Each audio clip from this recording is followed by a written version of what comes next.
만약에 외계인 천문학자들이 있다면 이제 태양계를 이렇게 보잖아요. 그러면 이제 행성들을 이렇게 볼 거예요. 그 뭐 지구라는 행성과 가장 비슷하고 거의 쌍둥이라고 얘기할 것은 화성이 아니라 사실은 금성입니다. 크기가 비슷해요.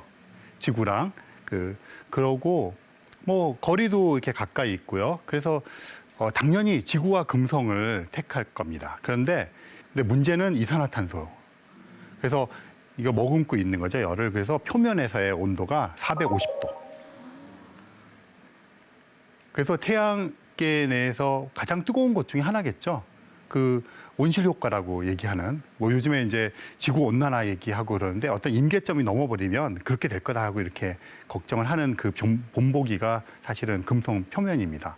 그래서 금성은 사실은 가깝고 또 지구와 비슷해서 우리의 관심사지만 너무 뜨거워서 당분간은.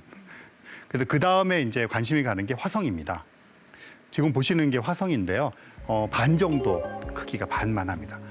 굉장히 특징적인 모습이 하나 보이죠. 가운데 이렇게 어떤 긁힌 흔적 같이. 그래서 한때는 저것이 어떤 다른 그 큰 행성이나 소행성 같은 게 이렇게 긁고 지나갔다. 이렇게도 얘기했었는데요. 요즘에 그 천문학자들이 전체적으로 합의하고 있고 결론 내리고 있는 것들은 물이 흘렀던 흔적인 것 같다. 그래서 화성에 관심을 갖는 이유가 이제 여러 가지들이 있는데 그 중에서 하나가 물이 흘렀던 흔적이 있다 하는 것입니다. 그래서 그런 관심들이 많기 때문에 굉장히 많은 탐사선들이 갔었어요. 그러면 화성 입장에서 인공위성이 생긴 거죠. 그게 지금도 활약을 하는 것들이 많이 있습니다. 뭐 마분이라고 하는 것도 있고 망갈리안이라고 인도에서 띄운 것도 있고 여러 대가 지금 돌면서 화성 사진을 찍고 있습니다. 표면에 내린 것도 지금 보시는 것처럼 내릴 예정인 것들까지 많은 것이 활동하고 있고요. 현재 실질적으로 2대가 활동하고 있습니다. 한 대는 큐리오시티라고 하는 벌써 몇 년 된 돌아다니는 그 탐사선입니다. 또 한 대는 인사이트라고 간지 이제 겨우 1년 이렇게밖에 안 됐는데 한 자리에서 얘는 머물러 있는데 이게 탐침을 해서 5m 밑에다가 꽂아가지고 화성에서의 지진 활동, 그다음에 여기 온도계를 끼웠어요.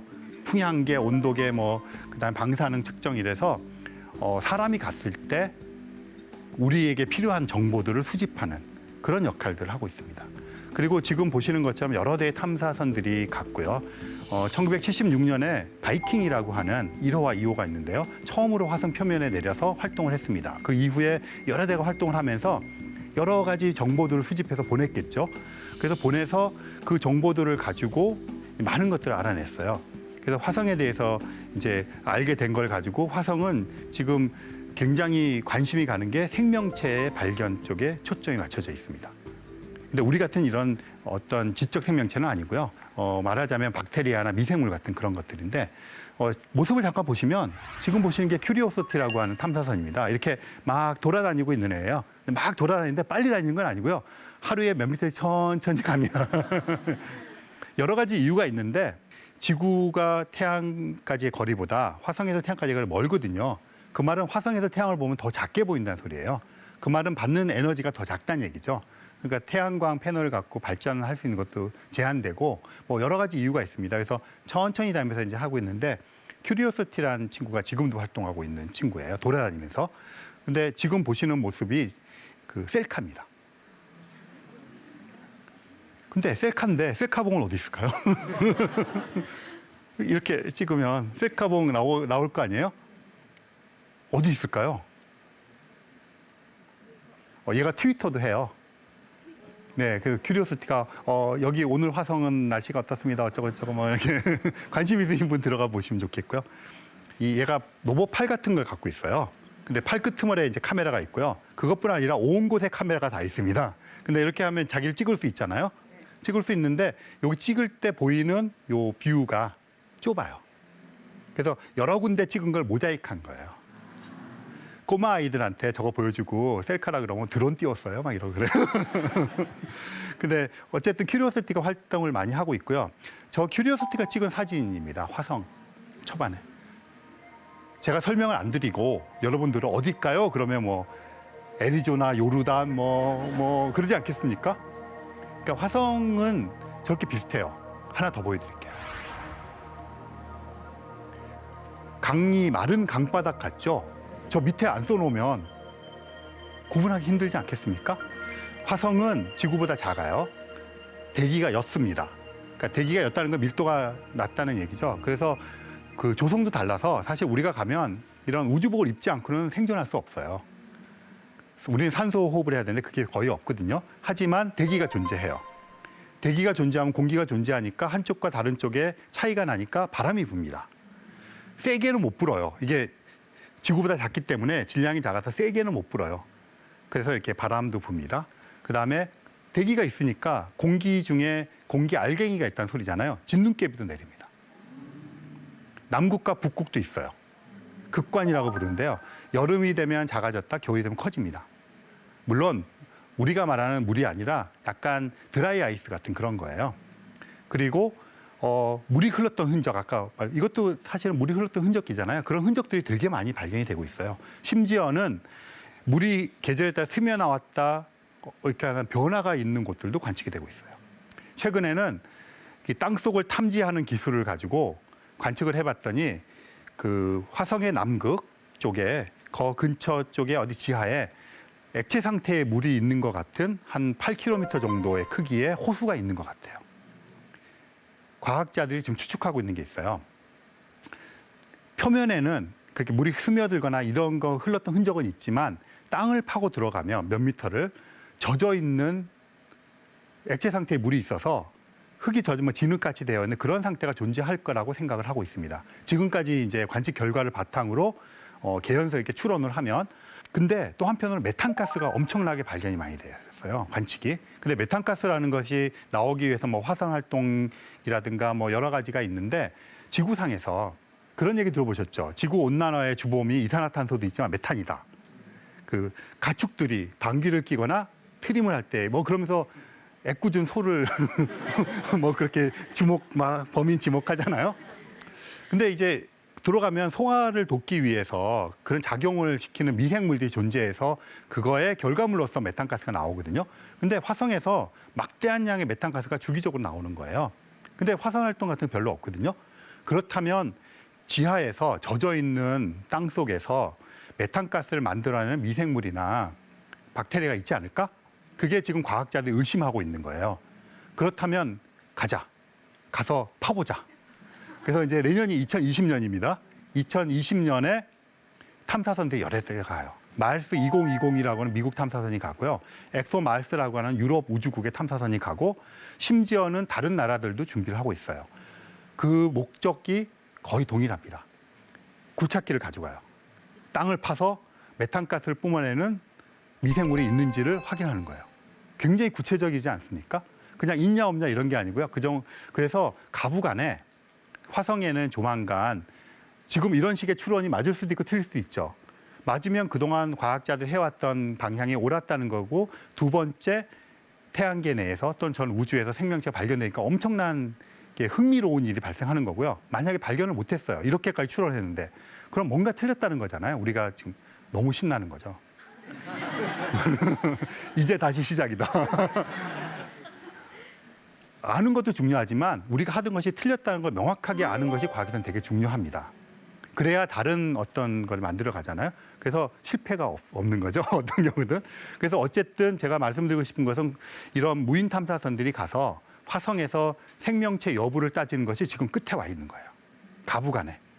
그래서 이런 것을 가지고 조만간 종지부를 찍고 새롭게 나갈 건지 이거를 더 심화할 건지를 하는 그런 기점에 우리는 그것을 목격하고 있는 겁니다. 그런데 사실은 더 관심 있는 것은 사람이 가보는 거. 사람이 가보는 거, 달까지 갔으니까 이제 금성은 너무 뜨거워서 아직은 못 가고, 아무래도 미국 그 항공우주국 나사라는 곳이 제일 앞서가고 있잖아요. 늘 이렇게 주도를 합니다. 그곳에서 유인 탐사선을 보내겠다고 계속 얘기를 하면서 계속 연기를 하고 있어요. 처음에는 2010년대 중반에 가겠다 그랬어요. 이미 지났습니다. 2020년대 중반에 간다 그러니 또 바뀌었어요. 지금 2030년대 후반에 간다 그럽니다. 과학자들 데려가는 거예요. 과학자들 데려가서 탐사를 하고 돌아오는 겁니다. 그러면 왜 이렇게 늦어질까? 달까지는 일주일짜리 여행이면 3일 가고 3일 돌아오고, 그런데 화성은 멀어요. 지구는 태양 주위를 1년에 한 바퀴를 돕니다. 공정 궤도가 1년이라는 거죠. 화성은 대략 2년 정도. 그러니까 우리가 한 바퀴를 돌고 오면 화성 반 바퀴밖에 안 돌았죠. 그러니까 화성까지 우리가 탐사선을 보낼 때 그러면 한 2년, 사실 한 2년 2개월에 한 번씩 지구와 화성이 가까워집니다. 그럴 때를 화성 대접근이라고 불러요. 그러면 가까우니까 화성이 커 보이겠죠. 밝아요.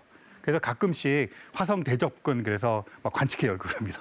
더 잘 보이잖아요, 망원경을 봐도. 그러니까 언제 탐사선을 보내겠습니까? 가까울 때 보내야 빨리 가고 그럴까요? 멀면 갈 수는 있겠지만, 그러니까 화성 탐사선은 2년에 한 번씩 보냅니다. 2020년이 보내는 해예요. 2018년에 보냈고. 그래서 아까 마르스 2020, 엑소 마르스 이런 게 다 2020년을 타겟으로 준비를 하고 있는 거예요.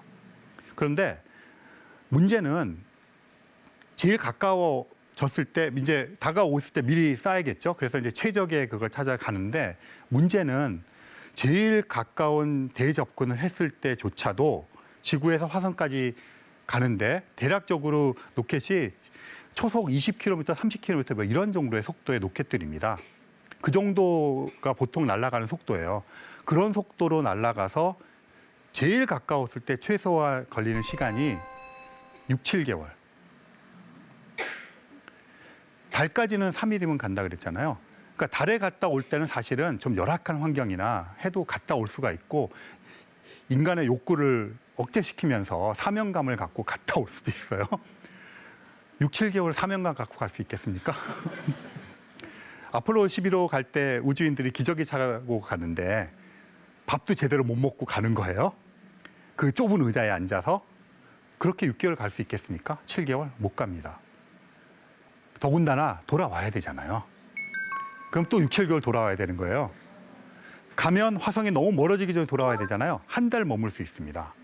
그래서 그렇게 가고 한 달 머물고 돌아와야 돼서 최소한 500일이 넘게 걸립니다. 그럼 500일 동안 먹고 살아야죠. 더 심각한 거는 이거 계속해서 우리가 이산화탄소 내뱉지 않습니까? 우주선을 타고 가요. 근데 내뱉자마자 질식사해서 죽습니다.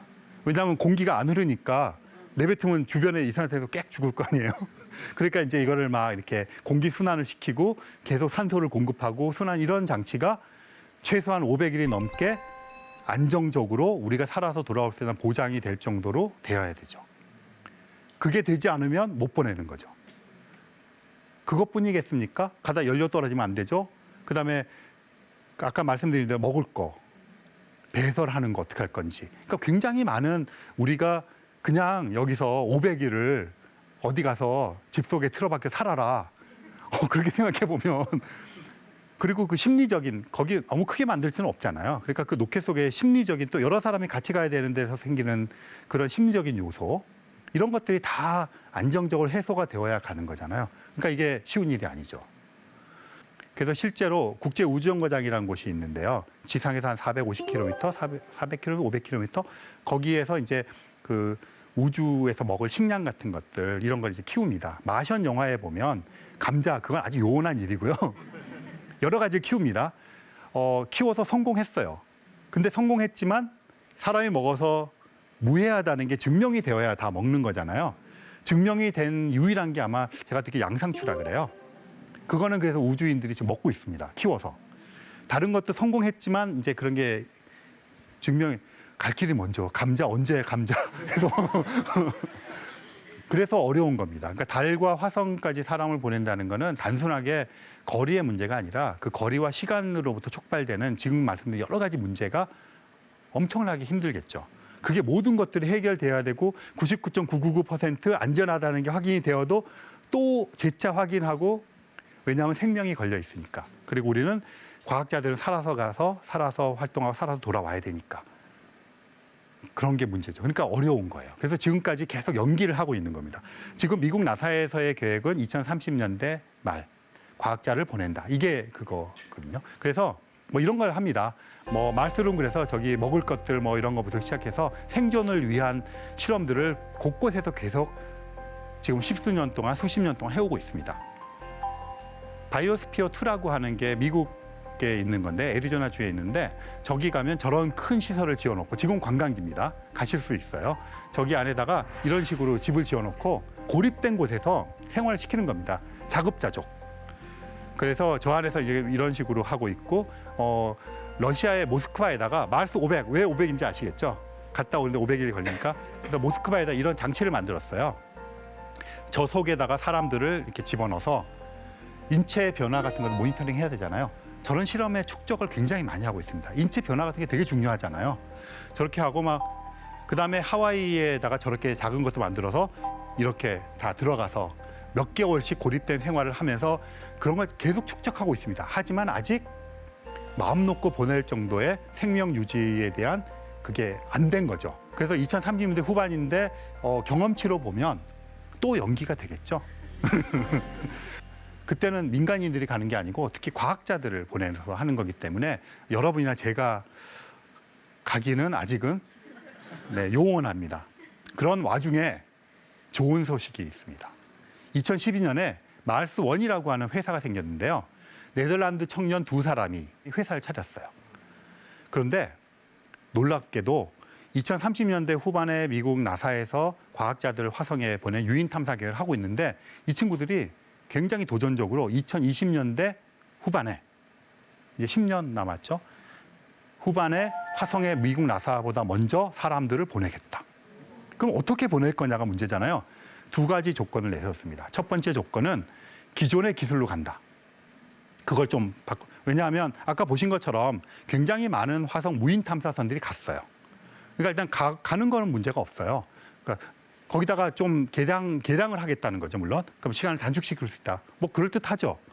그랬더니 이제 저것에 대해서 의심의 눈초리로 보는 사람들이 있잖아요. 그래서 예를 들어 미국 MIT에서 논문이 나왔어요. 얼마 만에 다 모두 질식사하는가.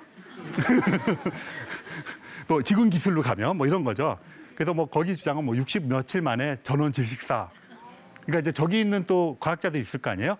아니다. 무사히 간다. 뭐 이러고 이제 논쟁이 벌어졌습니다. 2번째 조건이 중요한데요.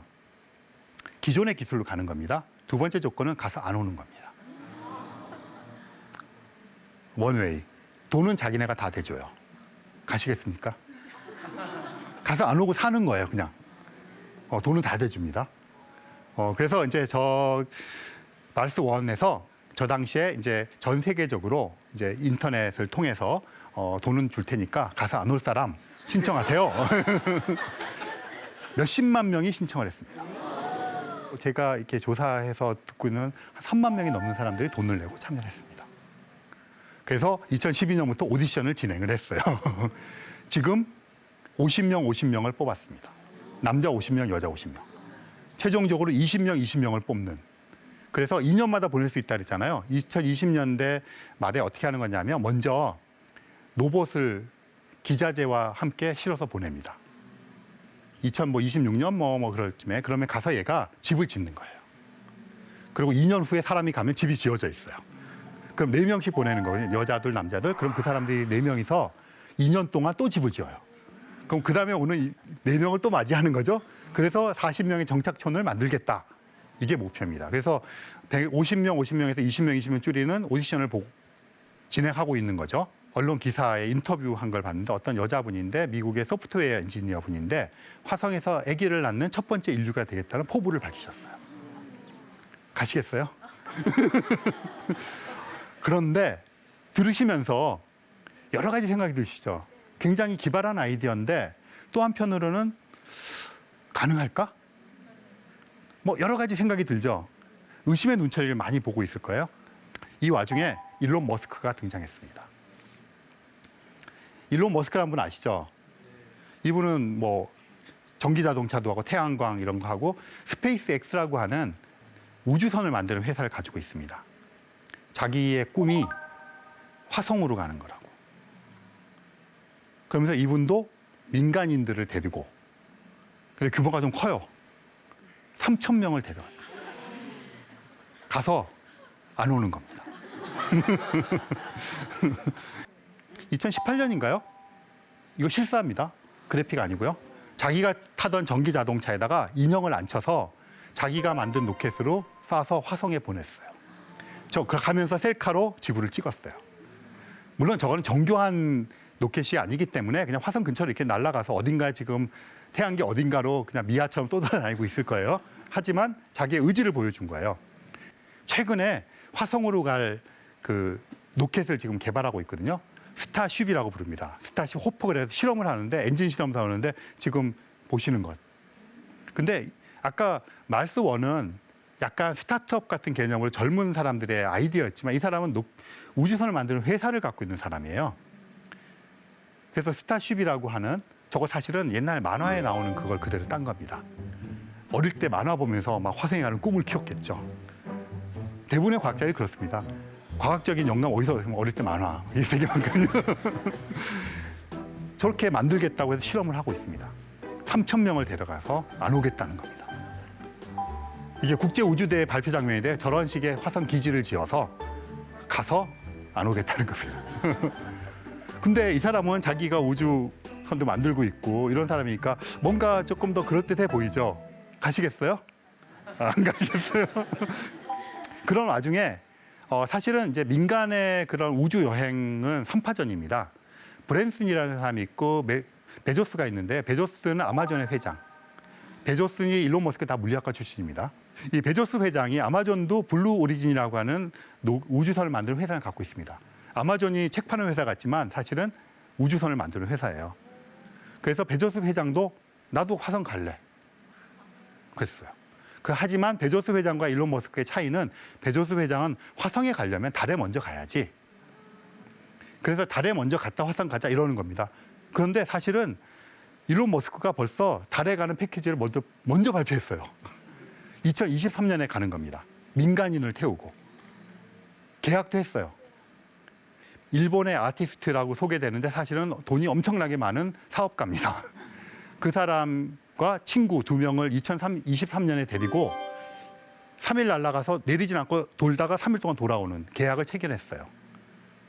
2023년 얼마 안 남았습니다. 자기가 만든 로켓으로. 좀 비쌉니다. 320억 원인가 350억 원인가 그렇습니다. 옆에 보면 브랜슨 회장은 영국 사람인데 미국에서 활동을 하고 있는데 버진 갤럭틱이라고 하는 역시 민간 우주선을 만드는 요 세 사람이 3파전입니다. 나도 갈래. 근데 세 사람 다 똑같이 가서 안 오는 겁니다. 그런 와중에 아랍에미레이트라는 나라가 있잖아요. 국가 100년 대계 뭐 이런 거 발표하지 않습니까? 우리나라 그걸 하면서 발표를 하면서 처음으로 얼마 전에 국제우주정거장에 아랍에미레이트 국적을 가진 사람이 올라갔습니다.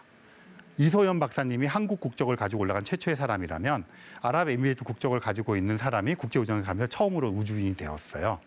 그리고 내년에 2020년에 뭐 미국이나 유럽에서 화성 무인 탐사선을 발사하는 것처럼 아랍에미레이트에서도 무인 화성 탐사선을 발사하기로 했어요. 석유를 파는 나라에서 우주 개발 국가로 거듭나겠다는 게 100년 대계의 골자고요. 그 첫 시작이 우주인과 화성 무인 탐사입니다. 그럼 100년 후에 아랍에미레이트가 꿈꾸는 모습은 뭘까요? 자기네 국민 60만 명을 화성으로 이주시키고 안 오는 겁니다. 제가 이 이야기를 지금 대학생인 딸아이한테 했더니 아빠 근데 아랍에미레이트나 화성이나 똑같지 않아? 골자는 이런 겁니다. 지금 말씀드린 것처럼 꿈 같고 사이언스 픽션 같은 이야기를 하고 있잖아요. 하지만 이런 것들이 민간에서 이루어지고 있고 국가 단위로 이루어지고 있어서 가까운 미래에 실현될 수 있는. 그래서 이런 정말 우주 시대에 우리는 살고 있고요. 돈을 좀 많이 버셔야 될 것 같습니다.